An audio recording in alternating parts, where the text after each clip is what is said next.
absolute freedom and absolute responsibility are two sides of one coin of human being. પરમ સ્વતંત્રતા માનવીને જોઈએ છે. હા, તો પછી યાદ રાખો, તમે સ્વતંત્ર ત્યારે જ છો કે તમે સ્વતંત્રતાથી વર્તો છો, તો એના જે પરિણામો આવશે એના માટે જવાબદાર તમે છો સંપૂર્ણ રીતે. બીજા કોઈ ઉપર તમે એની સફળતા કે નિષ્ફળતા ઢોળી નહીં શકો.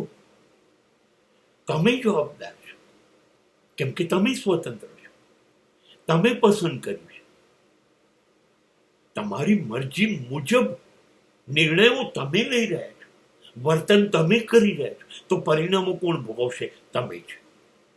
એના માટે તમે કુદરતને, બીજા કોઈ માણસને કે પરિસ્થિતિને જવાબદાર બનાવશો તો નહીં ચાલે. ગુનેગાર છો, કેમ કે તમે જ કહ્યું તું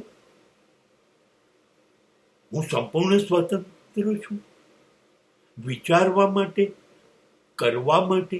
હા, તો વિચારો અને કરો, સ્વતંત્ર છો, પણ તો પછી જે પરિણામો આવશે એ ભોગવવા માટે તમે જવાબદાર છો. તમારી જવાબદારીમાંથી તમે ભાગી નહીં શકો. આ કહેવાય એબ્સોલ્યુટ રિસ્પોન્સિબિલિટી.